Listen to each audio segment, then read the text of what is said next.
Hordofaa kan jirtan televezyiinii OBS qophiinuma qophii dhangaatii daawwattoota keenyaa akkam jirtu isiniin jenna. Qophiilee dhangaaf jennee har'a qabannee dhiyaanneerra. Hanga xumuraatti akkan waliin turtan sin affeerraa gaa dhangaan keessummoota waliin jira har'a. Ayyaanaa Cimdeessaa fi Abaaboo Gammachuu sin keessummeessina. Keessummoota keenya haasofsiisaa. Ogeessi kaameraa keenyaa immoo Galaanaa Kabbadaati. Keessummoonni keenya nuti har'a waliin haasa'aa wajjin turru barreessitoota dargaggoota reefi hojii jalqabanii warra gara fuulduraatti waan baay'ee irraa eeynudha. Nuurallaa Dafii kan nattaanu kana Xaahir Aliyyi immoo kan gamanaan jiru isaan egaa warra dargaggummaatti waa barreessuu jalqabanii yeroo baay'ee kitaabaan ilmaan jenna yookaan akka daa'imaatti ilaalu namoonni miti. Dhugaadha. Nuurallaan ilmaan 4 qaba amma yookaan ijoollee 4 horateera. Xaahir immoo tokko. Kanaafuu asis fuulduratti baay'ee akkati baay'eeftu abdiin qaba. Waa'ee kitaaba keessanitti ce'uun duramee egaa yeroo baay'ee beektaa ijoolleen baadiyyaa kun waan qe'ee kana kaastee yoo haasofte itti tottola. Dhugaadha. Ijoolleen baadiyyaa hin tiksitii hin qottii waan baay'ee jira. Tiksuu fi qonna keessa immoo waa hedduu jira. Miti Abaaboo? Dhugaadha. Meegaa Nuurallaa fi akkasumas Xaahir egaa akkuma ijoollee baadiyyaa tokkotti waan dabarsitan tokko yookiin waan mudannoodha jettamee yeroo daa'immaa keessanii waan dabarsitamee nu kaasuu dandeessu. Tapha yeroo ijoollummaa taphataa horii tiksaa turtame. Nuurallaa sirraa kan. Dhugaadha, wanti ijoollummaan dabarsan kun dhandhamni isaa baay'ee mi'aawa. Har'umas osoo carraa argattee itti deebitee isiin jedha keessi kee.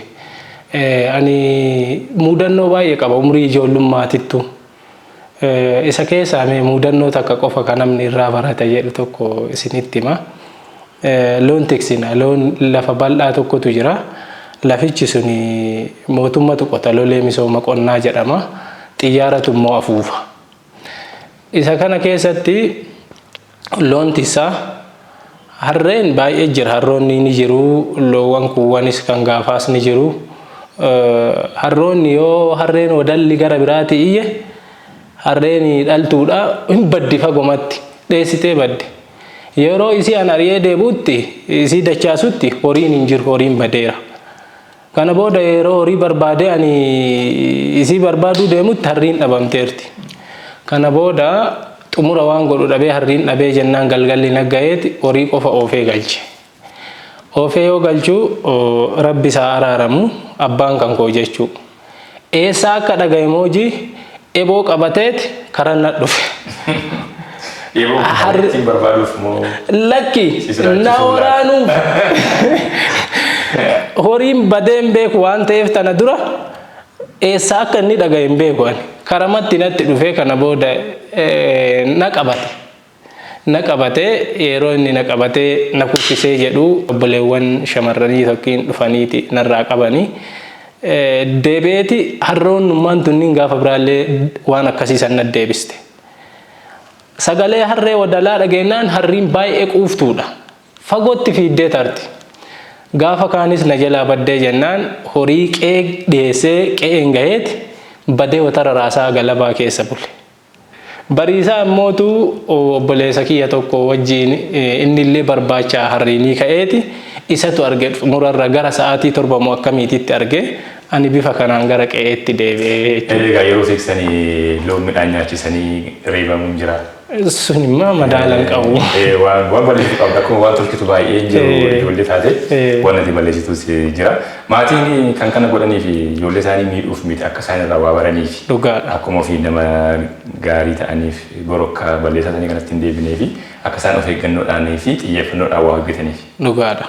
Beekamaadha. Maatiin hammeenyummaaf siin hin lolu bara. Maaliifi gorsaa fi sodaachisaan isaanii sun sima qara malee waan si miidhuu miti. Uf jalaa badda osoo isaan siin loluu baataniiti ufuma jalaa badda malee maatii wanti miitu hin jiru. Tole Xaahiroo mee Arsiitti dhalattanii guddattanii osoo dubbannu ati Digaloofti ijoonaan jetteetta dura ati Muuneessanaan jetteetta gaaffii tokko tokko sinan gaafadha. Waan hin beeku ani ofii koo iddootti dhalattan kana waan hin beeku jechuukooti. Mee loon tiksuun kun akkamii kirrii kana sirbuun akkamii waan ijoollummaa nu yaadachiisme. Akkuma beekamu ani aanaa Digaloo fi Xiijoo keessa dhaladhe.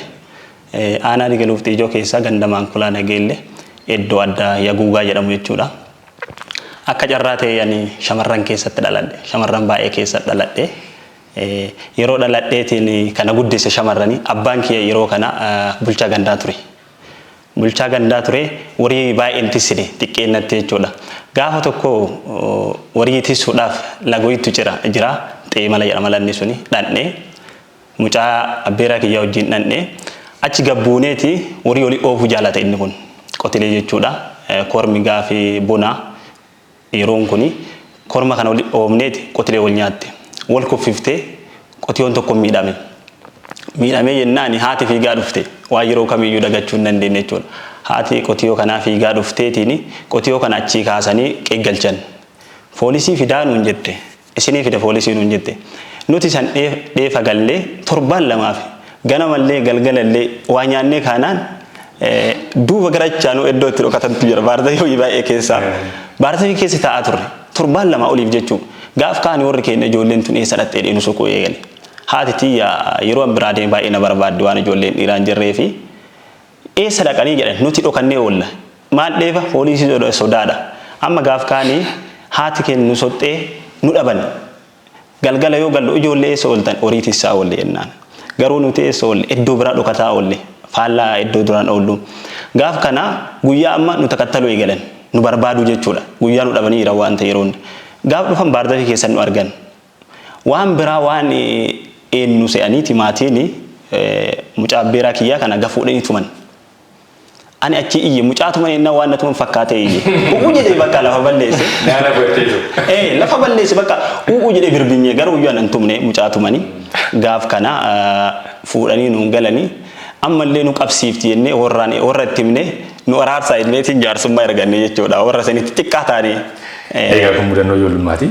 Erga Digaloo fi Xiijoo naan jettee gaaffii tokkoon si gaafadha jisin jedhee dura. Gaarri beekamaan tokko kan achitti argamu gaarri guddaa dhagaa gurguddaa ofirraa qabu. Irra isaa yoo baatu garuu dirree wayii kan ta'e. Maal jedhama yookiin beektaa gaara kana? Gaarri kun akkuma beekamu aanaa Digaloo fi Xiijoo Boora Lukkuu jedhama. Kakee iddoon itti argamu. Iddoo beekamaa fi hawwataadha. Gaarichi Boora Lukkuu jedhama. Boora Lukkuu jedhama. Baay'ee hawwataadha. Dhugaa dubbachuudhaaf lafti kun akkana yoo fakkaata. Garuu gaafa itti deeman fagoodha. Iddoo seenaa guddaa qabudha. Bareeda. Ati immoo dubartiin yookaan manguddoon baay'ee aadaadhaan beekaman tokko yeroo baay'ee yeroo sagantaa gurguddaa irratti argaman illee aadaa hawaasa Arsii kana bakka bu'uudhaan kan ibsan achuma aanaa Muuneessatti argamu. Beektaa laata manguddoo kana? Aadde Nuuree Wanfaroot. Deebitiin itti gaaffii koo galatoomaa ture. Kitaabota barreeffamanii asirratti agartan kana waa'ee isaanii tokko tokkoon kaasnee haasa'uuf jenna. Mee Nuurallaan kitaabota walaloo qabda. Kuusaa walaloo lamaan tokko qabda. Kitaaba asoosamaa qabda. Kitaaba seenaallee qabda. Kitaabota afurii kanatti nu biraan geesse. Nu biraan geesse jechuun immoo dubbistoota biraan geesse jechuudha gama biraatiin. Barreessuun siif akkuma tasaa jalqabde moo nama barreessu nama dinqisiifattu qabda moo mee akkamitti jalqabde waa barreessuu kana? Baay'ee ogummaa barreeffamaa irratti ani homaa qaamni dinqisiifadhus hin jiru garuu weelluu irratti sirba dhagaa guddadhe umrii ijoollummaatiin dhagaa guddadhe qaba. Sirba Umar Suleeman yaadaan nama imalchiise sirboonni isaa. Ani umrii xiqqaa ta'eeti isa kana hin weellisa yeroo baay'ee manneen barnootaa keessatti kutaa 4 irraa sochii eegalan gumii keessatti. Mana barnootaa keessan namni na dursu hin jiru. Walalollee yeroo san irraa yaalaa diraamaadhaan yeroo san hojjedhu har'a yeroo guddadheetti hojjechuu hin dandeenye. Dhugaa sitti himuuf jechuudha. Kanumatu maal ta'ee waan na keessa jiru san kennaa na keessa jiru sani akka dirqamee bahu na godhe. Maaliifi wanti si keessa jiru suni gaafa ati tattaafatte si keessaa baha malee ati teettee ilaalte taanaan inni si keessa taa'eetuma si ilaala.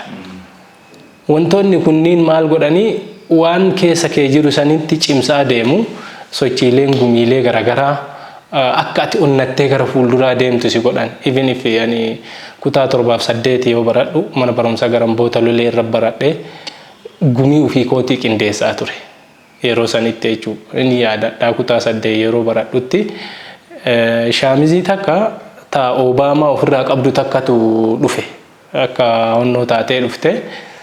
Isii uffadheeti akka carraa ta'ee guyyaa akka kibxataa sagantaan wayii ture. Sagantaa filannooti 2003 na fakkaate barichi suni. Sagantaa filannoo ture. Sagantaa filannoo kanaaf duula na filadhaatiif gandoonni 2 walitti dhufan. Gandoonni hojii adoolaa ka jedhamuu fi Garamboota Lolee gandoonni 2 walitti dhufanii mana barnootaa ani itti baradhu kanarratti sagantaa qopheeffatan. Mana barnootaa hojii adoolaa kanarraa gumiin qophaa'ee jira itti qophaa'anii dhufan. Mana barnootaa keenyatti immootu wanti qophaa'e tokko hin jiru. Ani yeroo san ijoollee walitti as deebiseet walitti qabeeti ijoollee sochii gaarii godhan waan beekuufi walitti qabeeti sagantaa qopheesse.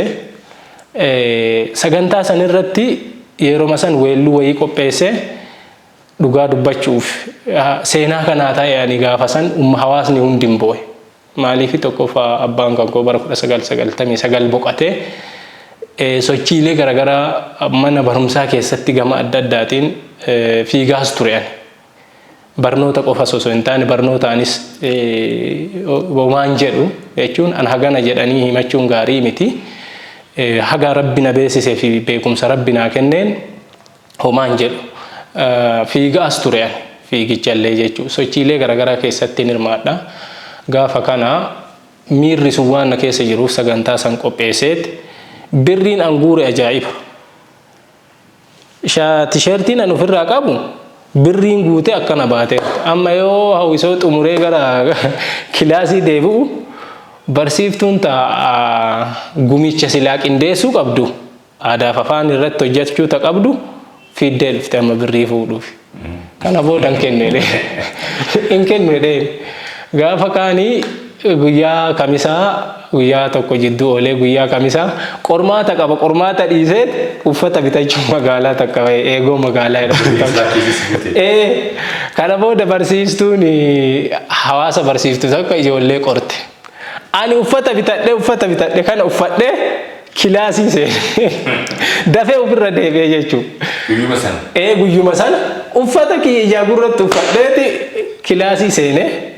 Kana booda barsiistuun na argite adaa yoo an seene qorte qormaata qorte baate garuu akka an seene na argite. Kana booda hin dhaqee guyyaa 7 akkas tureeti qormaata ijoollee yeroo sororsitee deebistutti kiyya hin jiru jedhee hin qoramtee naan jette.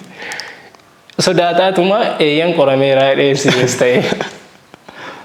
Gaafa akkana uffata addisii uffattee hin dhufne eegan qormaatee bahe booda naan jette. Afoollee dhaabanne fiigichumaan achiitan.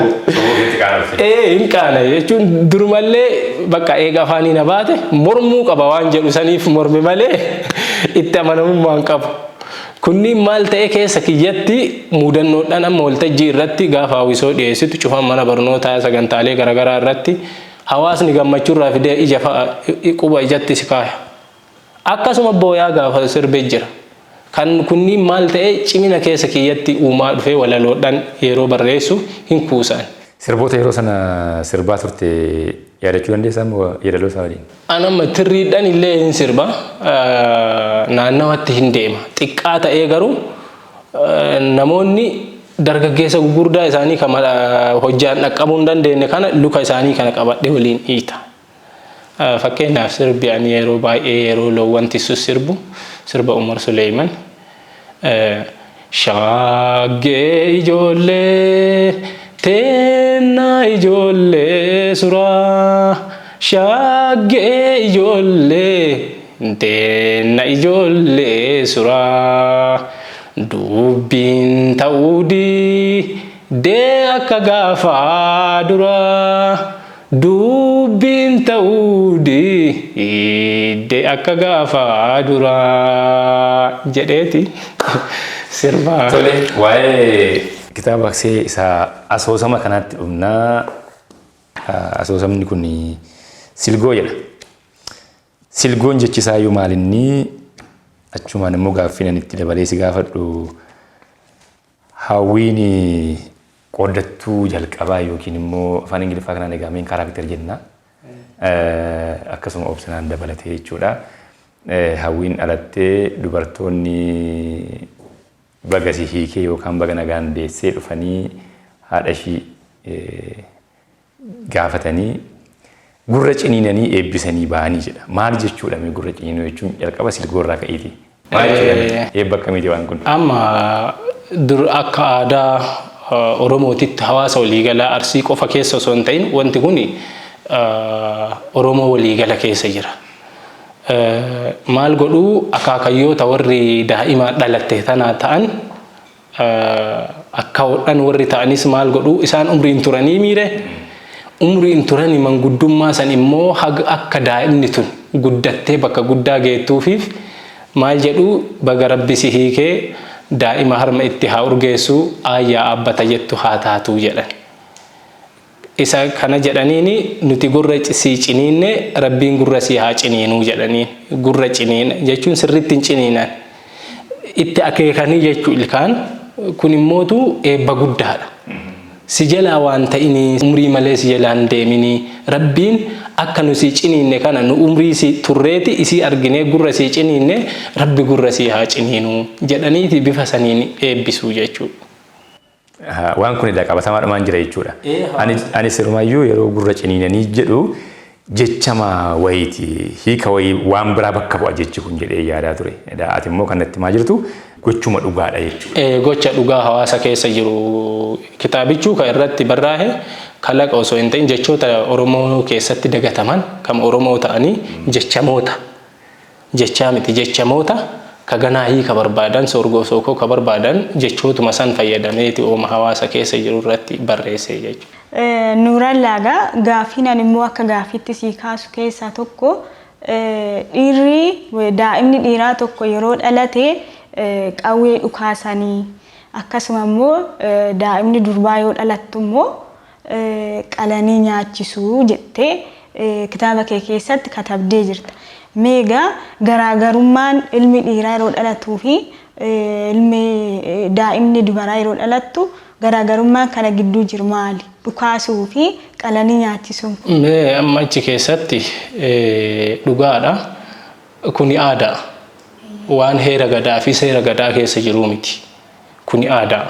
Bartee naannoo tokkotti baratame jechuudha. Hawaasni keenya yeroo duraanii gaafa intalli dhalattu ilaalcha gaarii hin qaban gammachuu hagas hundan qaban garuu wanti tokko jira gammachuu haa dhaban malee namni hangafa intala argate hin horaa jedhan isa kana bartee isaan keessa barate kana gaafa intalli durbaa dhalatte gammachuu baay'ee hin qaban waan ta'eef hin dhukaasan jechuun qawween tokkosanii jechuudha. Gaafa ilmi dhiiraa dhalate immoo gammachuu baay'ee qabu waan ta'eef kun aadaa hawaasicha naannooti jechuudha.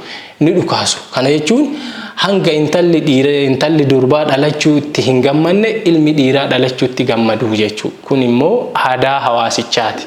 Kanarratti maal ta'e obbo Damboobaan karakterii as keessa kan jiru obbo Damboobaan gaafa hawwiin dhalattu waan hawaasa keessatti hin baratamin hawwiin dhalattee jennaan dhukaasee jedha qawwee tokkosee haadha manaa isaatiifillee korma gadi jisseeti qalee jedha bakka dubartoonni naannoo jiranitti hawaasni naannoo jirutti keessattuu kabaja dubartootaatiif kennuuf kaka'e irraa kaka'e korma qalee jedha garuu ka baratame hawaasa keessatti gaafa dubartiin durbi dhalatte hin qalan ture inni kun baasa ambatti ta'ee jedha baasa jechuun wanta na dura dalagamee hin beekne maaf kana godhee hawwiini garaa dhiiraatti dhalatte.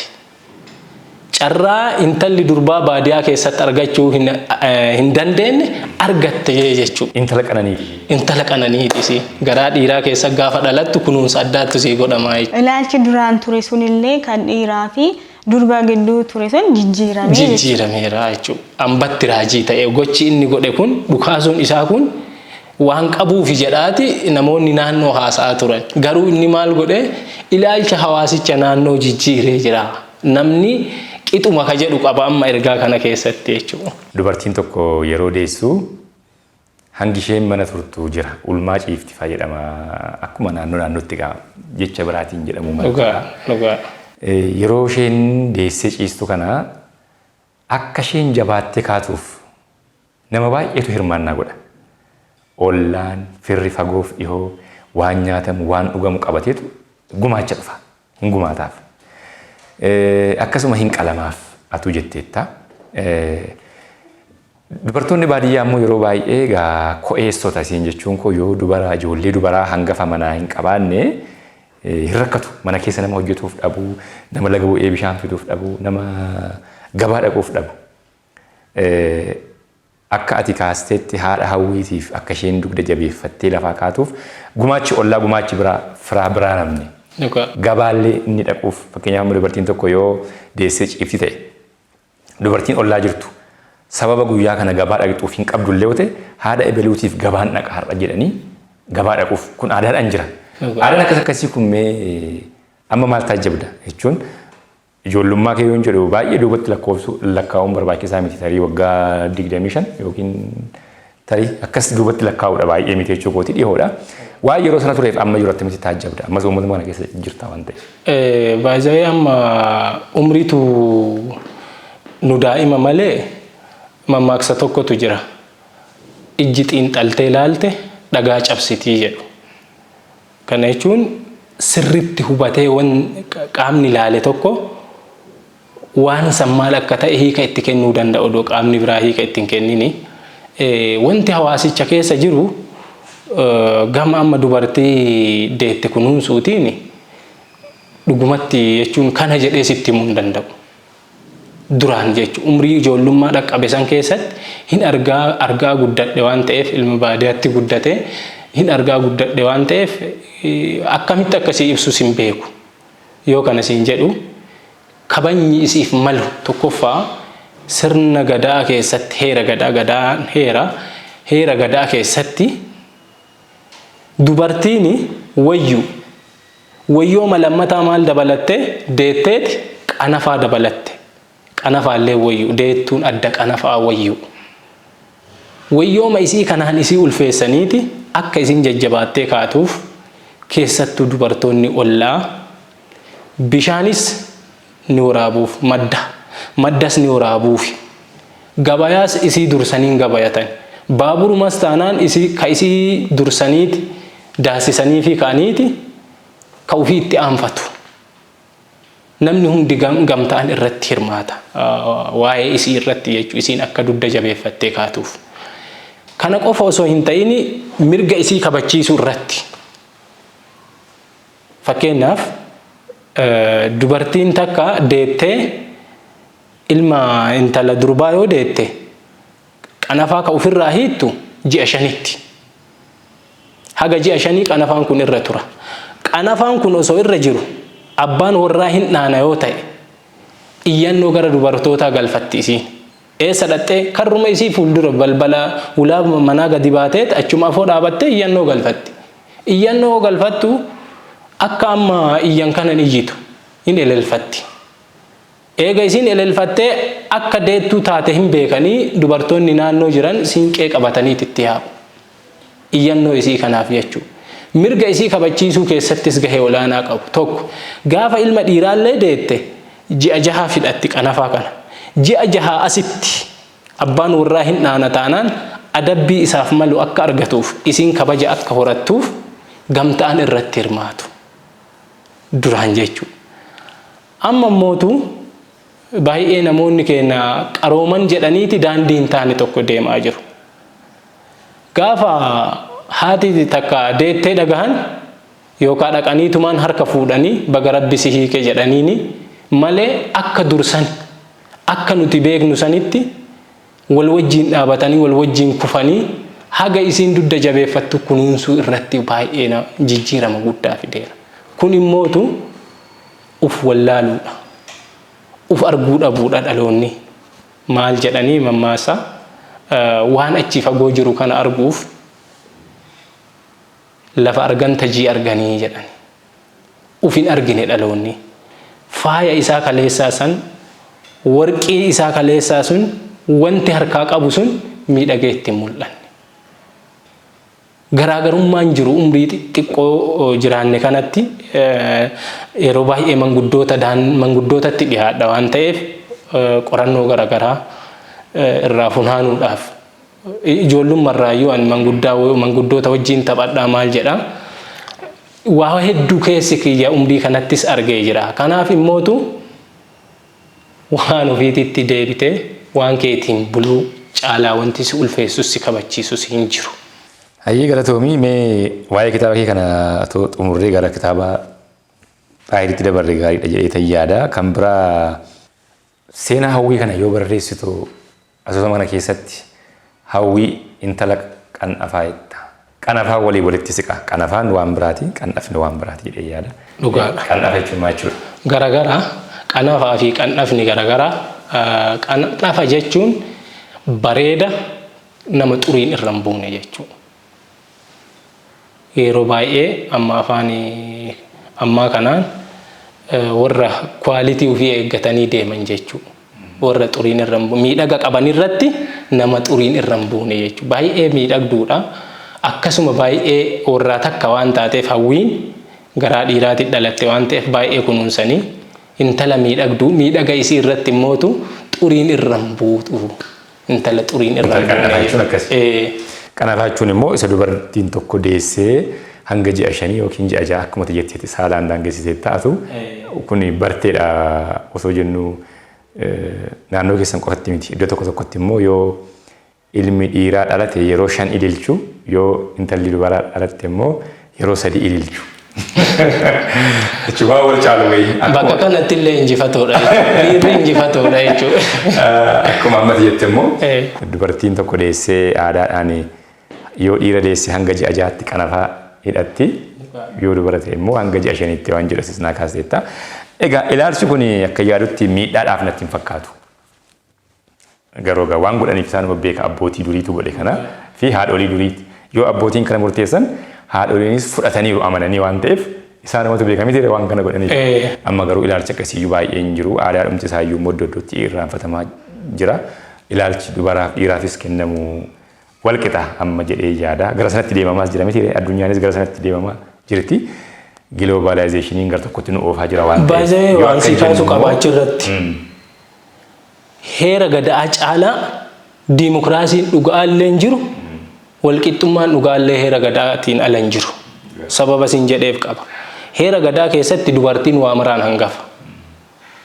Yeroo karaa qaxxaamurtu dubartii tana odoo irreessan kennin odoo foltii hin gaafatin karaan qaxxaamurti. Isii afuun qaxxaamurtu. Malkaa gaafa buutus argaa jirtaa gaafa irreessaa kan dursee deemu dubartiidha.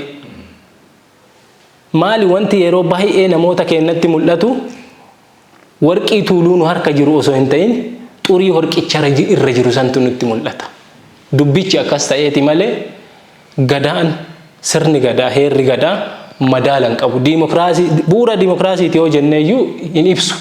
Malee dubartoota gadi qabuuf miti jetti. Akkana. Walii galla. Hayyee Xaahir amma immoo gara keetti deebina. Atis barreessaa kitaabaadha. Kitaabni kee mata dureen isaa imala dhalootaa jedha. Mee qabiyyeen kitaaba keetii maalirratti xiyyeeffatamee nu kaasi? Hayyee dhugaadha. Kitaabni kee mata dureen isaa imala dhalootaa jedha. Inni kunillee maqaan kun kan mogga'e lafaa ka'ee odoo hin taane waa hedduu of keessa hammateeti.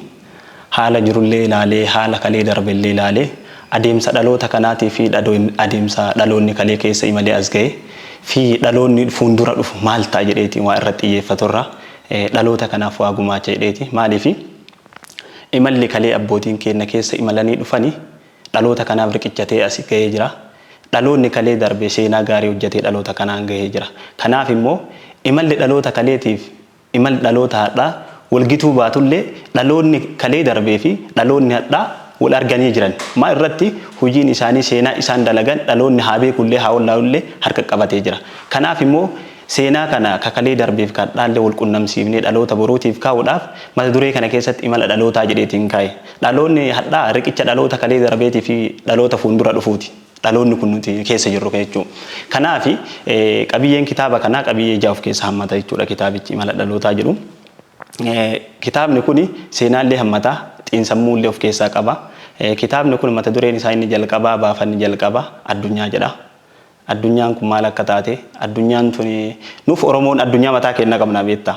Akka har'a addunyaan biyyoota guddatan yookiin qabeenyaan fagaatan laalanii namni keenya dhaloonni kun addunyaa jedhee faarsa. Nuti Oromoon garuuyyuu yeroo dimokiraasiin dhufne kan dura jaarraa 16 dura nuti uf dandeenye addunyaa mataa keenya qabna. Nuuf addunyaan immoo sirna gadaati. Dhaloonni kun immoo waan kana beekuu qabaate dheetiin addunyaa jedhee achi keessa waa'ee sirna gadaa gadi bu'iisaan ibsee of keessaa hammachiise. Inni lammaffaa boqonnaan lammataa hin dagatin jedha. Inni kun dhalli namaa erga dhalate waan dagatu qaba, waan hin daganne qaba. Maaliif akka dhalate dagachuu irra hin jiraatu? Dhalli namaa kaayyoo malee dhala tokko hin jiru. Daa'imni kaayyoo malee jiraatuu danda'uu fi yoo jiraatillee seenaa galmeessuu danda'u hin jiru. Even dhaloonni kun yoo dhugama waan dhalatee barate yoo dhugama immoo waan kalee keessa darbe dagatuu baatee qabate yoomillee dammaqaadha. Namni dammaqi immoo waan dhabe argata. Kanaaf waan dhabne baay'ee qabna. Waan dhabne kana immoo argachuudhaaf waan dhabne kana dagachuu hin qabaannu. Kanaaf hin dagatin jedha boqonnaan lammataa. Inni sadaffaa hin sodaatin jedha. Inni kunillee hin sodaatin jechuun hiika maalii akka qabu siif sodoon taane dhalli namaa kamiyyuu beeka keenya jedhee yaada. Beektaa dhaloonni hadhaa kun dhaloonni keenya kalee abbootiin keenya kalee waa hedduu sodaa tokko malee cabsaniiti anaaf si biraan gaan. Maal anaaf si biraan gaan? Seenaa kennallee tiisanii eenyummaa kennallee tiisanii biyya kennallee tiisanii saba kennallee tiisanii asiin gaan. Garuu dhaloonni hadhaa kun sodaadhaan garaagarana jechuudhaan waa hedduu nu dhabsiisaa jirra, waa hedduu dhabsiisaa jirra. Dhaloota boruu dhufu waa dhabsiisaa jirra. Kanammoo kan godhe sodaadha. Kanaaf maal dhabne maal sodaanneeti wanna jedhu achi keessatti hin argina. Boqonnaan inni itti aanu dallansuu leencaa jedha. Dallansuu leencaa ka jedhu dhugaa dubbachuudhaaf leenci yeroo ammaa kana bosona keessa argina nuti. Bosona keessa akka baase immoo jaalatee odoo hin taane bineensonni hundi isaanii osoo dandame akkuma dhala namaa kamiyyuu mana keessa jiraatu. Anaafati yeroo ho'aa ta'e qorraa mana jiraachuu filanna. Kun immoo adeemsuma bu'uuruma kalee dhalli namaa ta'e uumamoota jiran hundi isaanii jireenya gaarii jiraachuu filatu. Kamiyyuu jechuudha. Haa afaan baasee dubbatu, haa dubbatu baatu jechuudha. Sababa kanaaf dallansuun leencaa leenci waan dhabeef dallane. Waa dhabeeti. Waan dhabee kan argachuudhaaf dallaneeti ala bahe. Yoo achi keessatti dubbifte ta'e gaaf bineensonni ol argan gaaf bakka tokkotti dhufan. Baay'ee gammadoodha. Baay'ee of dinqisiisan. Hangana baay'annaa jedhanii of argan. Kun immoo kan ta'eef waan biraa odoo hin taane waan dallananii ala yaa'anii gaaf immoo tasgabbaanii olii dhufan. Gammachuu fi eenyummaa ofii arganii maal akka ta'e idaanutu akkana turre osoo walitti dhufne osoo wal taane osoo gamtaa qabaanne akkana bareedna akkana tollaa jedhanii waan gammadaniif as keessatti yeroo darbe yeroo jijjiirama uummanni Oromoo kun xiqqaa guddaadhaan jijjiiramni dhufeennaan gammachuu amtuu keessa seenee beektaa walumaan argne gammachuu kana anaafatillee keessatti hirmaannee jirra gammachuu kana keessa kaseenu akka taasise waan kalee dhabe san argateeti. Baay'ee dallanaa ture uummanni sun yeroo san keessa qabsoo hamtu geggeessee mootummaa kana finne jechuudha. Kanaaf bineensonni illee akkasuma waa dhabaniiti leenci illee waa dhabee dallanii hanga onaa raasaa jiran galle hin galaa fi hin afaan muun beeknu jechuudha. Inni boqonnaan itti aanu tokkichummaan tokkummaa miti jedha. Inni kunillee qabiyyeen kun dhalli namaa kun anaafatti tokkummaadhaan wajjin jiraannaa waliin dubbannaa waliin haasofna. Even fakkeenya fudhanne dhalli namaa kun maatiin horata. Dhiirrillee dubartii ni fuudha, dubartiillee dhiira ni heerumsi. Haa heerumtu malee garuuyyuu tokkummaan jiraatan malee tokko ta'uu hin danda'an. Uummanni Oromoon kun beektaa biyya kana keessatti yeroo kamiyyuu tokkummaan jiraachuudhaaf aarsaa kaffala. Ka kaffalchiisu waan biraa odoo hin taane sabni kun afaan of danda'e qaba, aadaa of danda'e qaba, eenyummaa of danda'e qaba, sirna ittiin bulmaataa mataa isaa qaba beektaa. Sirni ittiin bulmaataa kun odoo itti fayyadamee osoo biyya kana keessatti tokko godhuu dhiisanii ittiin tokkummaaf jiraatan ta'e biyyi nuti keessa jiraannu kuni beektaa uummanni Oromoo kuni baay'ee tokko boqonnaa argata. Dhugaas hin jira, gammachuun jiraata. Qabeenyi uumamaa inni qabu addunyaadhaaf gumaatachuu hin danda'amnu odoo hin taane addunyaaf gumaata kennaadha. Odoo itti fayyadamni garuuyyuu sababa biyya kana keessatti tokkichummaa nutti dhiibaniif tokkummaa dhiisanii tokkichummaadhaan akka an jedhe ta'e karaa an jedheen bahe sirna keedhii sirna kanaan buli jedhamee dhiibbamuuf jaarraa dheeraadhaaf waggoota dheeraadhaaf gara tokkummaa dhufuu dadhabne tokkichummaa keessa wal dhabaa jirraa jechuudha. Kanammoo sababa kan as keessa kaaseef qaba gadi bu'iinsaan achi keessaa ni argattan jedhee abdii qaba jechuu barbaadeeti. Haa ta'u mee aadaa wajjin seenaa wajjin wal qabsiifnee yoo kaafnu waan baay'ee yaadanna. Abbootiin keenya dur jedhanii nutti himu waggaa dheeraa duubatti lakkaa'anii waan nutti himu waan bara isaan turan turee fi waan bara nuti dhalanne hir'ate gidduu sana waan jiru nutti himu. Nutumti immoo umurii keenya nama dhaloonni qubee amma jirru kun umurii keenya asitti wantoota badaa deeman wanti arginu jira. Umurii keenya qofa osoo hin taane iyyuu immoo wagguma 10 as akkamitti akka safuun cabe akkamitti akka wal kabajuun dadhabame akkamitti akka namni maqaa tokkoon Oromoo seedhu kana qofaan yaaduu dhiisee lagalagatti galee qeeqeetti galee kana argaa jirra. Inumaayyuu ammani itti gaafatamummaa kana kan fudhatu dhaloota keenya kana jedhee yaada. Dhaloota qubee kana jedhee yaada. Abbootiin keenya wayiif nutti mani yaa ijoollee akkas ture amma akkas ta'e nuun jedhu. Akka nuti waan sana cimsine waan isaan itti gaabban sana deebisnee bakka buusnuuf sana caala akka hojjennuuf ture. Kanaaf mee ati amma kitaaba kana kitaaba xiinsammuu barreessite xiinsammuu dargaggoota akkamitti hubatta dargaggoota ammaa kana. Isa dur abbootiin keenya hawwaa nutti odeessaa nu guddisan sana akkamitti fiduu qabna. Nuti isa abbootii keenya irraa fuunee iyyuu firfirsaa jirra. Gandatti firfirsaa jirra. Lagatti firfirsaa jirra. Gataa jirra of harkaa. Safuun cabee namni waliin kabaju akka barbaade wal ajjeesa. Duuti namaa salphate. Kanaaf mee maal taajjabdame gama xiinsammuuti? Galatoomi dhugaa dubbachuudhaaf akka carraa ta'e ani barataa yuunivarsiitii Harraan beete as baradha. Waggaa arfaffaadha manaajimentii jechuudha. Beektaa dhaloota kana keessa yoo jedhu anillee achi keessa jira. Dhaloota kana halkanii guyyaa gaaf taajjabdu waa baay'ee irraa argita. Abbootiin keenya kaleetii fi dhaloonni kalee darbe gaaf biyya isaanii jiraachisanii fayyadanillee gaaf miidhamanillee ol baasanii uf argisiisuuf hojjetanii beektaa. Dhaloonni hadhaa kun garuu dargaggeessaa fi yoo jedhu dargaggeessuun keessaa tokko ana dhaloota jedhullee dhaloota jiran kana keessaa ana. Dhaloonni ammaa kun beektaa osoo homaa hojjetin osoo homaa hin beekin beekumsa akka odoon qabaan beekamtii barbaadanii beektaa. Osoo dhaloota biyya kana fayyadin fayyanne jedhanii maqaa itti argachuu barbaadanii beektaa. Dhaloota kana keessatti kitaaba kana akka barreessu kana taasise adeemsa nuti amma irra jiru kana laalee taajjabeen waan nuti keessa jirru kana laalee gaaf jedhu waan kana imala dhalootaa jedhee baase.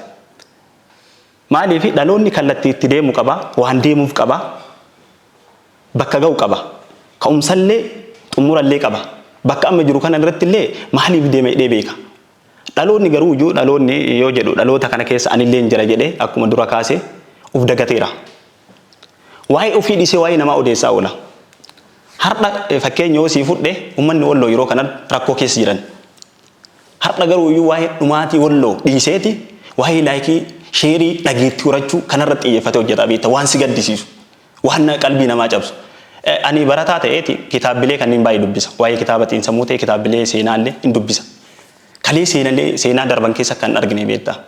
Kalee uummanni Oromoo xiqqaa guddaadhaan walii birmataa ture. Uf argisiisuuf odoo hin taane saba cabesan hawaasa cabisa ol baasee argisiisee injifannoo itti godhuuf beektaa kalee kan dhaabbataa ture. Har'a garuu dhaloonni hadhaa kuni uf argisiisuudhaaf beekumsa odoo hin qabaanne beekamtii argachuudhaaf even sooshaal miidiyaan gahee guddaa qaba beektaa. Biyya kana keessatti bu'aallee qaba miidhaallee qaba. Yeroo ammaa kana keessatti yoon argine ta'e walumaan laalaa jirra. Anaa dabalatee hangam beenne hin beeka jedheetiin uf argisiisuu deema. Garuu dhaloonni kun wanti taajjabe waan kanarraa deebi'uu qaba. Irra hojjechuu qabaanna. Ani kaayyoon kiyyallee kitaaba kana akka barreessu kana taasise. Gadi bu'iisaa waa'ee dhaloota ammaa kana. Waa'ee dhaloota ammaa keessa jira. Stiil sa'a kana taa'ee argaa jira. Maaltu akka raawwatamu maaltu akka darbu. Boruu maaltu nu barbaachisoo jenne fageessinee arguu dandeenya. Dhaloonni kun waan boruu irra hojjechuu qabaata. Waan uf ta'u dhiisee waan wal nu taasisu hojjechuu qabaata. Har'a yoo laalle namni ati beeka jechuun doktora jechuun gandummaa si faarsa. Yoo ati dubbattu wallaala siin jedha. Garuu yoo ol kaasee waan Oromoo bittinneessu malee waan tokkomsu hojjetu beektaa. Sababa kanaaf immoo uummanni Oromoo kun dhaloonni keessa jirru kun ta'uu hin qabaatu. Akkas deemuu hin qabaatu. Wal bittinneessuu hin qabaatu beektaa. Nuti waan dhalanneef qabaachuu qofa odoo hin taane waan qabnu kana irra hojjechuu nu barbaachisa guutuu. Oromiyaallee tokkuma sabni Oromoollee tokkuma. Sabni kuni waan ittiin jiraatu waan nurraa barbaadu waan dhaloota kanarraa barbaadu guddaa qaba baay'ee qaba. Beekaan beekumsa qabuun doktorri doktorummaadhaan injiinarri injiranummaa isaatiin Dhaloonni kun nurraa barbaada, biyyi kun nurraa barbaada. Nuti ogummaa qabnuun biyya fayyaduu dhiibnee waan hin qabneen hin qabna jennee waliin dhoofna yoo ta'e biyyi tun jiguuf deemti beektaa. Sababa kanaaf waan kanarraa deebi'uu qabne. Kitaaba kee biraa keessaa halangee jedha. Mee halangeen maali? Kitaabni kee kun immoo maalirratti xiyyeeffata? Seenaadha moo aadaadha? Mee nu kaasime Nuurallaa. Gaafii gaarii na gaafatte jalqaba halangee jechuun jecha tishoo lamarraa dhufe. Haalaa fi gahe ka jedhu. Haala gahe jechuun jilba guute, seera hambaa guute, yaada galfatee jechuudha. Haala gahe ka jedhu kun jechuudha. Halangee kana mallattoodha isiin.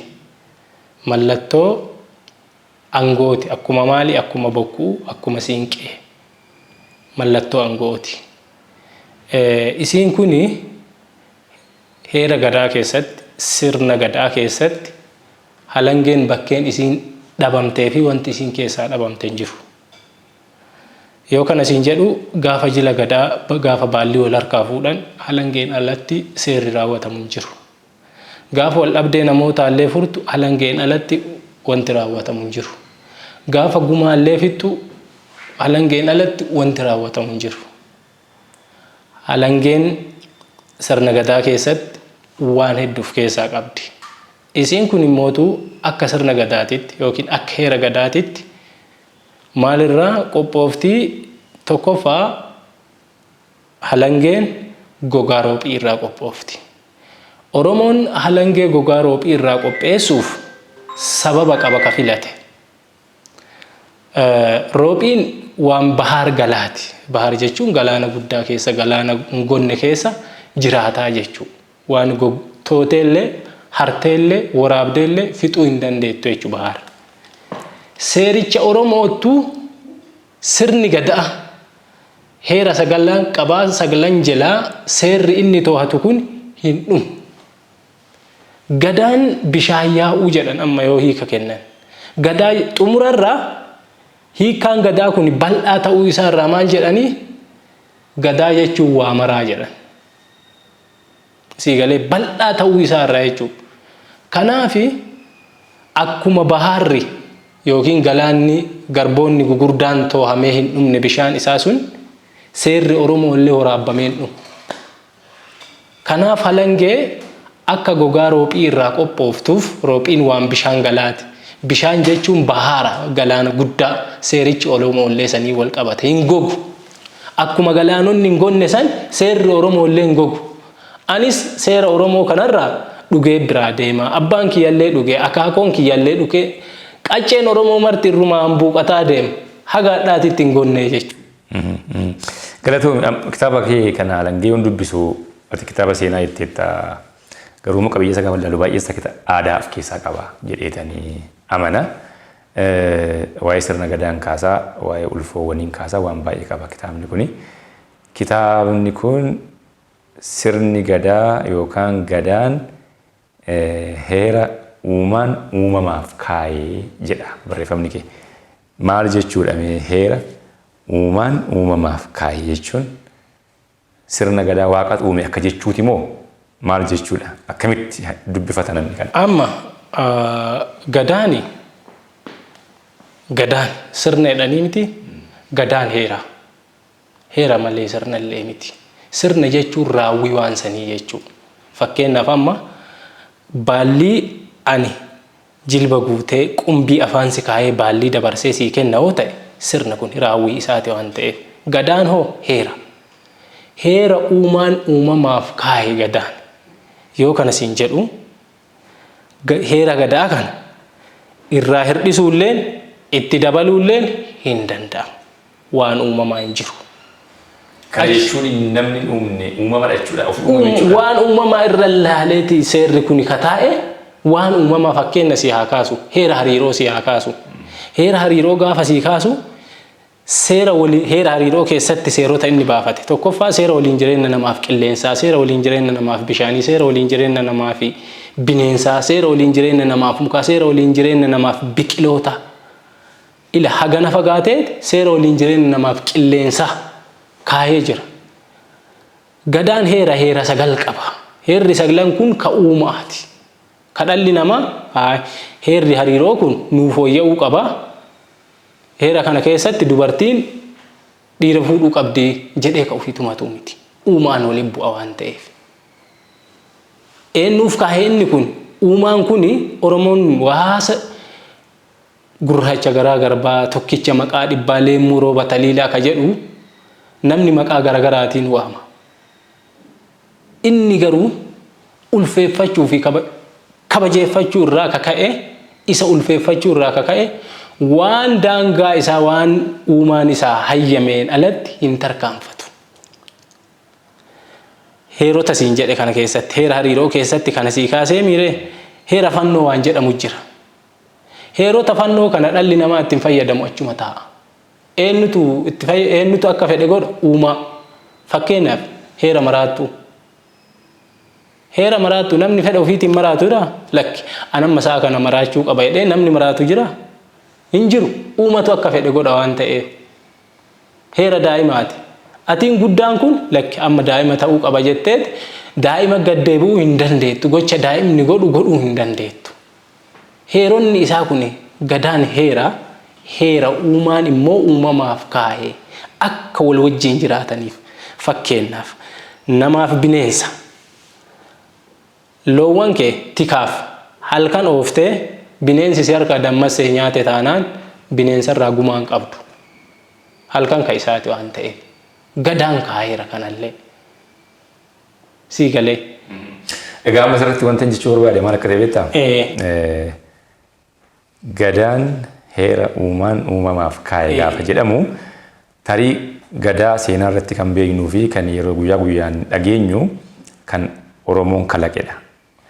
Ati immoo kan jechaa jirtu akkanatti fakkaatutti Oromoo dhumtuu kan inni kalaqe isa uumaa waliin deemuu qabu uumaadhuma jalatti ta'e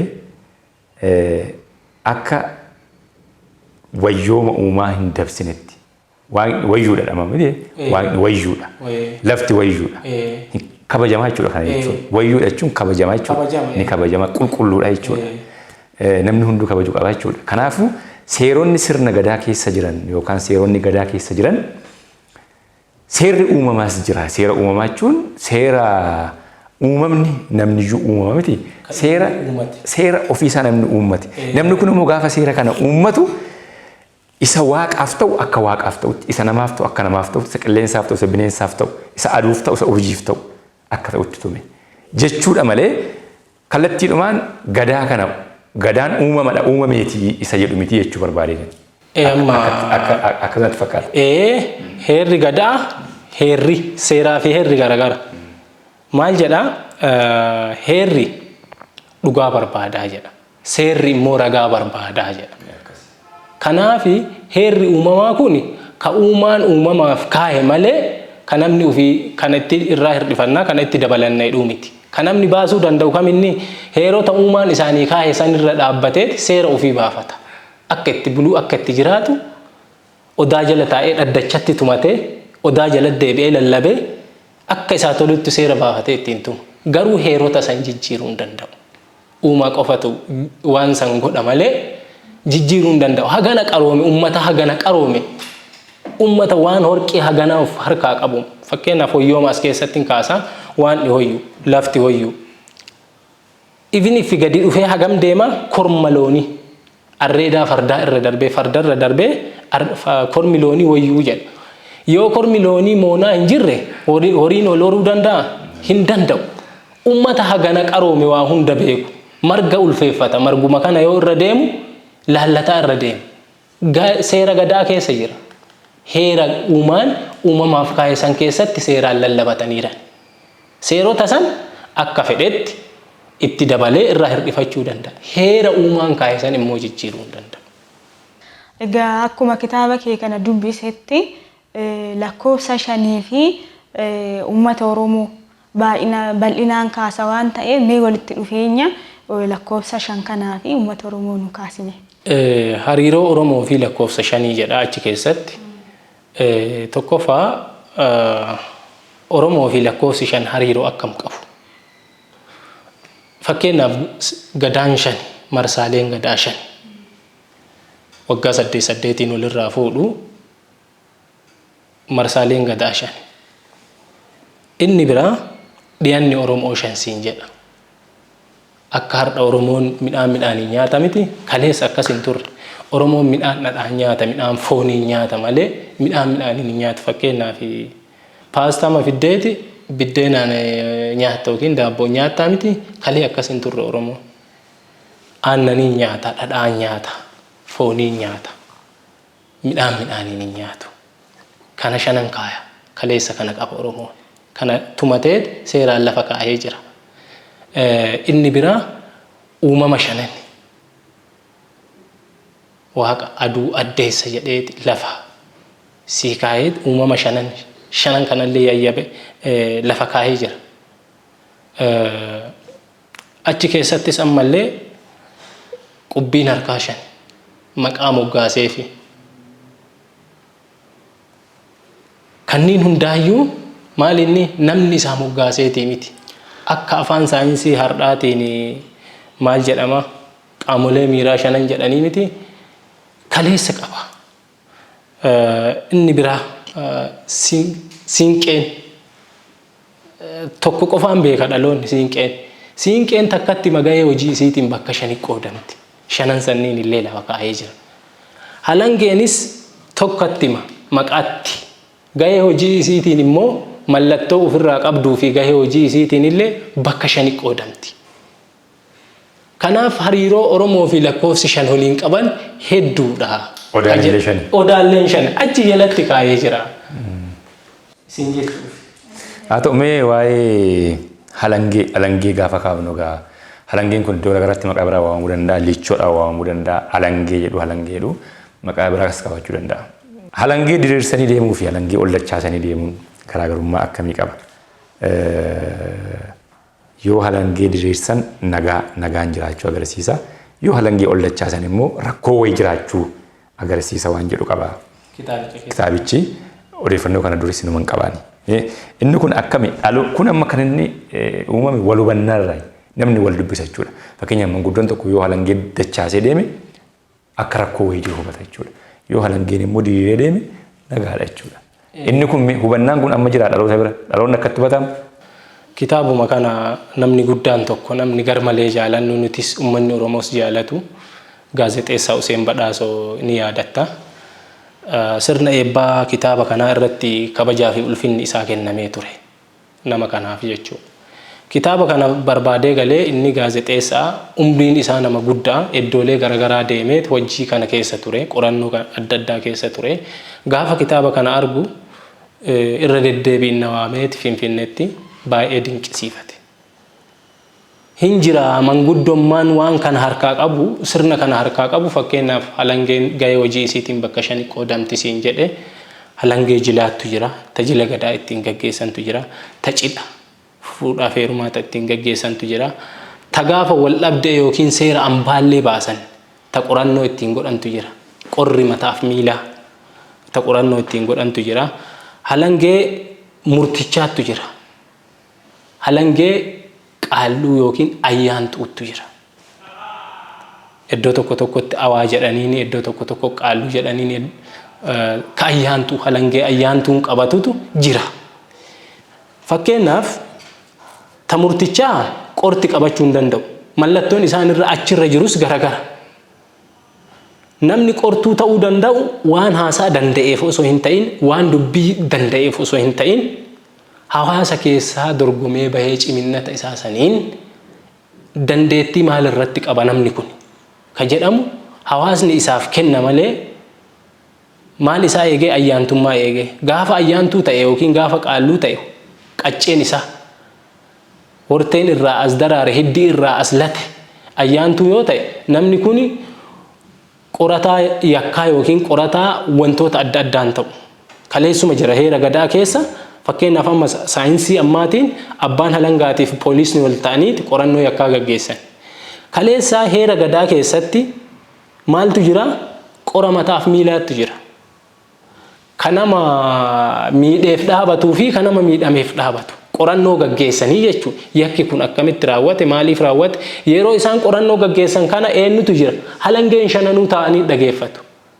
hayyuun yeroo isaan qorannoo gaggeessan kana hayyuun dubbii isaanii qajeelcha dubbii tuula jedhan haasaa garagaratti yoonnooni loogni wal dida jechuudha loqonni jechuudha wal dida taa'ee hayyuun isaan qajeelcha murtichi yoo kana maal godha warra dubbii qorus warra qorannoo irra gaggeessaa jiran yoo wal dhabdee taate dubbittiin taa'ee dhageeffata haga xumuraa hin dhageeffata hayyuun dubbii hin qajeelchaa dhama lamaan hin qoranii yoo qortuu wal jala tarte odoo qorannoo yakkaa gaggeessitu yoo wal jala tarte hayyuun achi jiru suni bakka akkana jedhee sirreessa.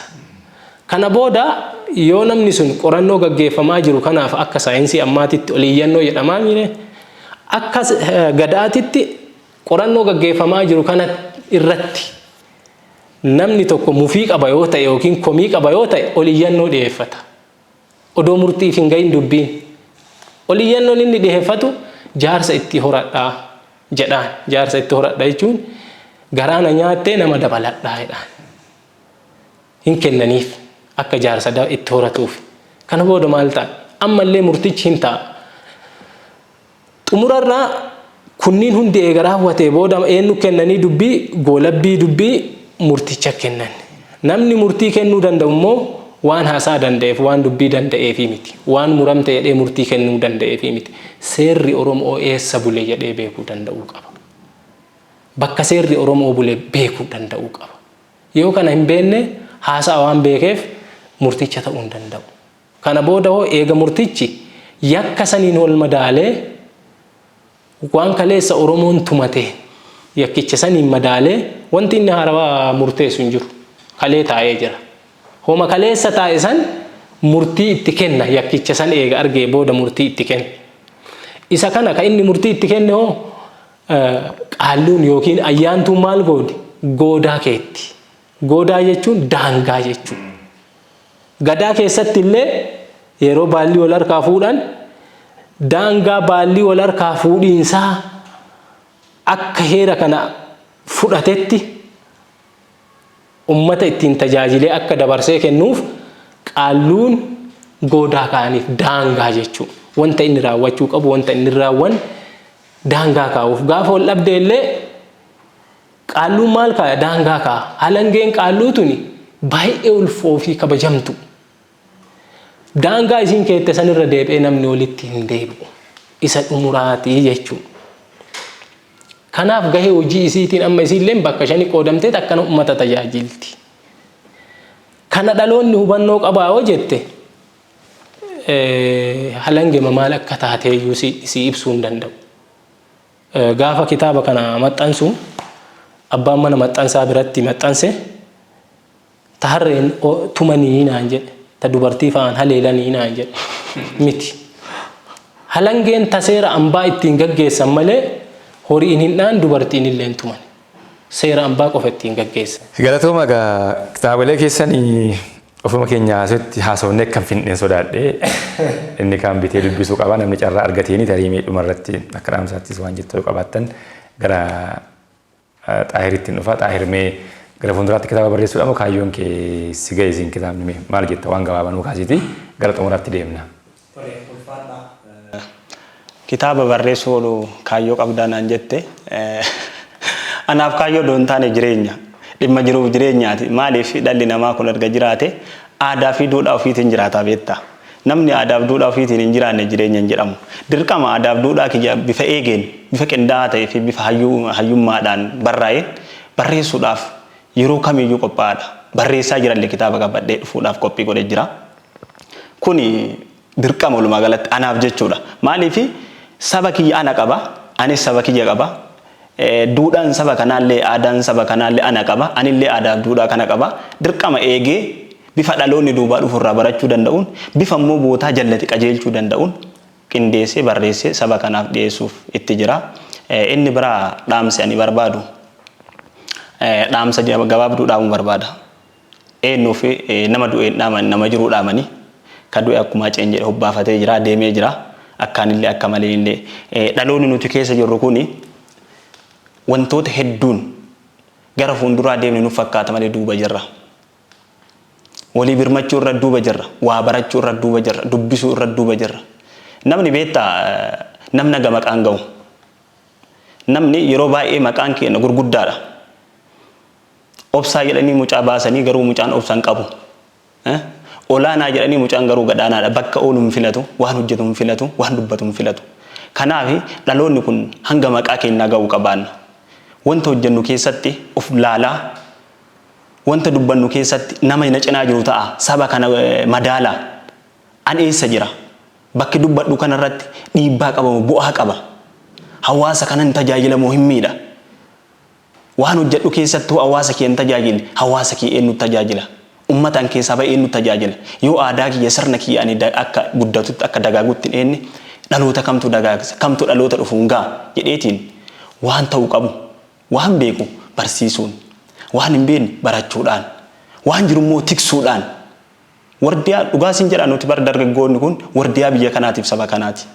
bakka nuti wardiyaa isaan taanitti sabni kun dagaaguu hin danda'u guddachuu hin danda'u jiraachuu hin danda'u haadholiif abbooleen keenna waan nu qabaniif gammachuun jiraatan malee osoo nuti jiraachuu baanne ilma naa kenniif kadhataa jiraatanii beektaa silaa xiqqaa guddaan gabbayee rabbii waaqa ofii kadhataa beektaa ilmaan naa kenniif hadha garuu iyyuu ilmaan dhalannee jirra waan ta'eef kaleelli dhalatee jira nuun gahanee turanii kalee beektaa sabni kun gootota baay'ee qaba kan ittiin dhaadannu mee dhaloota kana wanna taajjabne keessatti dhaloota ani sanyii akkanaa ta'e ittiin dhaadatu malee namni waa'ee Taaddasaa ittiin dhaadatu malee sirna Taaddasaa waan Taaddasaa hojjetaa ture jeneraal Taaddasaa Birruu hojjetaa ture hojjetu argitaa in argitu beektaa in xiqqaata ani sanyii Nadhii Gammadaa jechuun isaan dhaadachuun bu'aan qabu ka bu'aa qabu waan inni osoo hojjetu irraa aarsaa ta'e achi buuteen isaa dhabame hojjechuudhaan bakka isaa buusee anaaf jedhee dhabame jedhee waan inni anaaf jedhee dhabame san tissuudhaan bakka isaa wardiyaan taanetti ani sanyii Leenjisoo Diigaa ta'e isaan dhaadatuun isa maal fayyada bakka inni du'ee jirutti lafee isaa gubuu yoo ta'e malee uumaan fayyadu beektaa nama erga faarsuu qofa doon taane waan inni irraa dhabama ta'e isa hojjechuudhaan dhaloonni kun maal jechuu barbaadisi fakkaate dhaloota kanaa onni dhaamu dhalli namaa kun hin jiraata hin du'a erga jiraate immoo seenaa gaariin jiraachuu caala namni seenaa gaariin jiraate beektaa yeroo kamiyyuu dhaloonni waan irraa barataa deema ani Taaddasaa hin argine garuu hojii isaa argee jira bu'aa isaa argee jira isaan faarsaa jiraadha isaan dhaadataa jiraadha Nadhii Gammadaa ijaan argine beektaa garuu hojii isaa akka nama ijaan argeetitti kan argaa oolu caalaa isa garaana nyaatu jira hiriyyaa kiyya wajjin nyaadhee dhugu qixxaa bakka tokko ta'ennee wajjin nyaannu hanga isaa garaana nyaanne baay'ee jira eenyu olitti isaan jaaladha maal waan ta'eef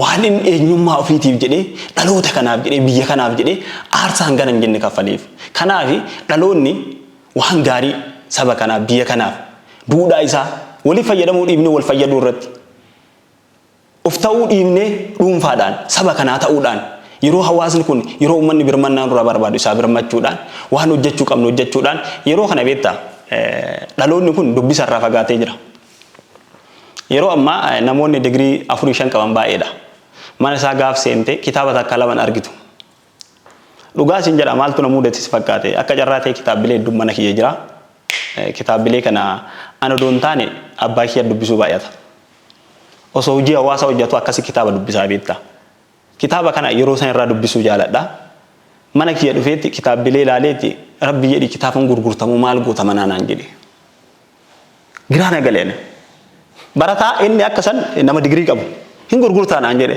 gaaf kaani namni illee iddoo leenjii garaagaraa fudhannu itti oli dhufne kitaabilee yeroo baay'ee na harka arga koo kitaabilee tola kennaniin fudhadhaa dhaqeenaan jedhe dhugaa rabbi ani baay'ee gadde maaliif gadde inni bootaan nu jiru sunu bootaa itti waa leenjitu bootaa itti waa barattu bootaa nama walitti dhuftu waa itti baratta beektaa mana barnootaa guddaadha inni akkasnaan jechuu ana ulfaate way edaa dhaloonni kun hin dubbisu dubbisarraa fagaatee jira har'a kitaaba gaabbitee ubbira kaa kitaabni sun kabituu fookii na beekaa bitee malee waan achi keessa jiru barachuuf miti beektaa walumaa galatti dhaloonni dubbisarraa fagaatee jira dubbisuu qabaata seenaa qorachuu qabaata waan jallate qajeelchuu qabaata jedha kanuma isin dhaamu barbaadachuu barbaade Galatoo inni urallaanis himee waan makka dhaamsaatti jettu waan qabaa barannu gusii tumurra baay'ee illee isinitti hin dheeressu anis dhaloota kana keessa jira dhalootas abaaruuf rakkoo arraabuuf qoree dhiisuuf dhalee jette dhaddeen wanti dhaloota kana dubbachuudhaaf dhiiga keeti qaama keeti foon keeti ofii of abaaruu ta'a. Dhiisuuf immoo akkaataan inni itti jiru baay'ee si jibbisiisa. Dhaloonni immoo beekuu fi beekamtii qabaachuun garagara.